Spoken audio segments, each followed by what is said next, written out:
नमस्कार दोस्तों, कहानियों के चैनल वॉइस इंस्पायर्ड पर आप सभी का स्वागत है। आज की कहानी का नाम है गरीब की चतुर बेटी।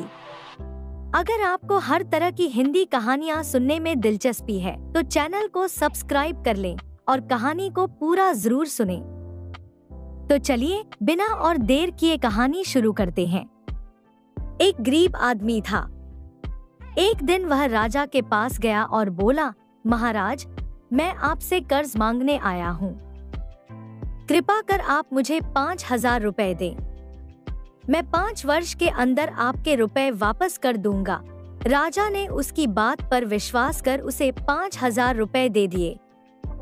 5 वर्ष बीत जाने के बाद भी जब उस व्यक्ति ने राजा के 5,000 रुपए नहीं लौटाए तब राजा को मजबूरन उसके घर जाना पड़ा। लेकिन वहाँ वह व्यक्ति नहीं मिला। जब भी राजा वहाँ जाता, बहाना बनाकर उसे वापस भेज दिया जाता।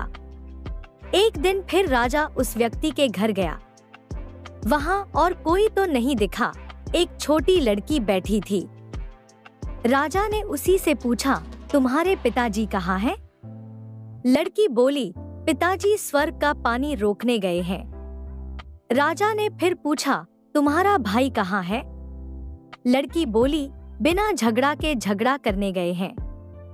राजा की समझ में एक भी बात नहीं आ रही थी, इसलिए वह फिर पूछता है, तुम्हारी माँ कहाँ है? लड़की बोली, माँ 1 से 2 करने गई है। राजा उसके इन उलझुल जवाब से खींच गया। वह गुस्से में पूछता है, और तुम यहाँ बैठी क्या कर रही हो? लड़की हंसकर बोली, मैं घर बैठी संसार देख रही हूँ। राजा समझ गया कि लड़की उसकी किसी भी बात का सीधा जवाब नहीं देगी, इसलिए उसे अब इससे इन बातों का मतलब जानने के लिए प्यार से बतियाना पड़ेगा। राजा ने चेहरे पर प्यार से मुस्कान लाकर पूछा, बेटी, तुमने जो अभी-अभी मेरे सवालों के जवाब दिए, उनका मतलब क्या है? मैं तुम्हारी एक भी बात का मतलब नहीं समझ सका।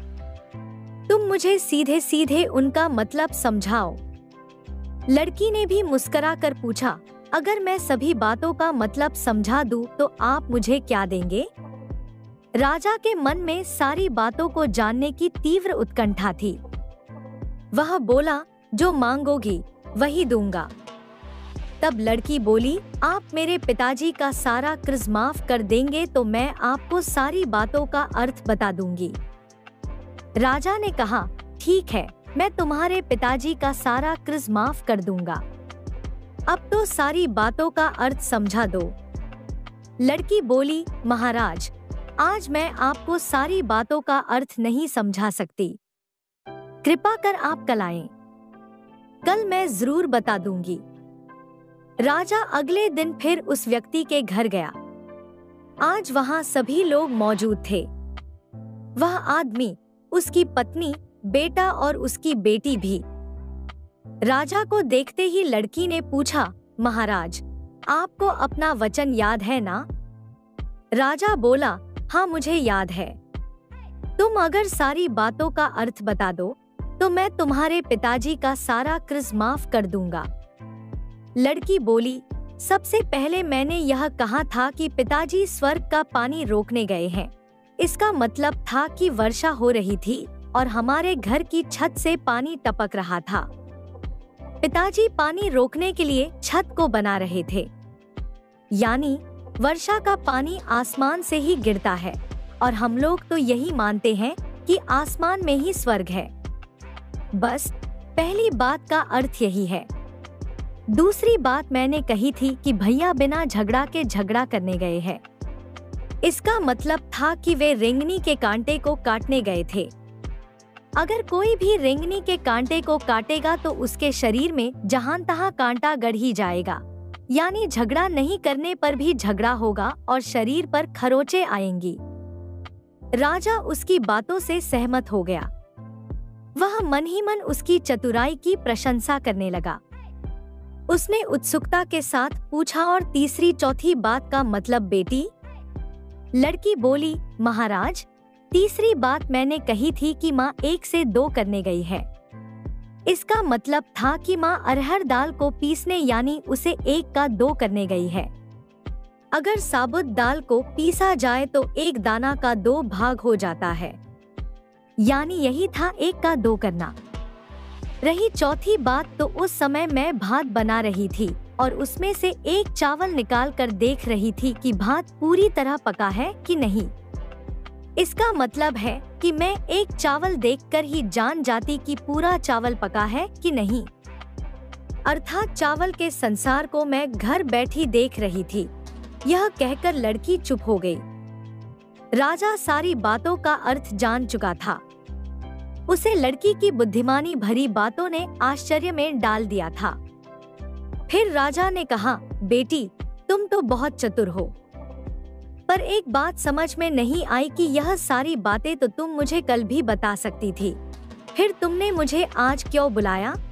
लड़की हंसकर बोली, मैं तो बता ही चुकी हूँ कि कल जब आप आए थे तो मैं भात बना रही थी। अगर मैं आपको अपनी बातों का मतलब समझाने लगती तो भात गीला हो जाता या जल जाता, तो माँ मुझे जरूर पीटती। फिर घर में कल कोई भी नहीं था।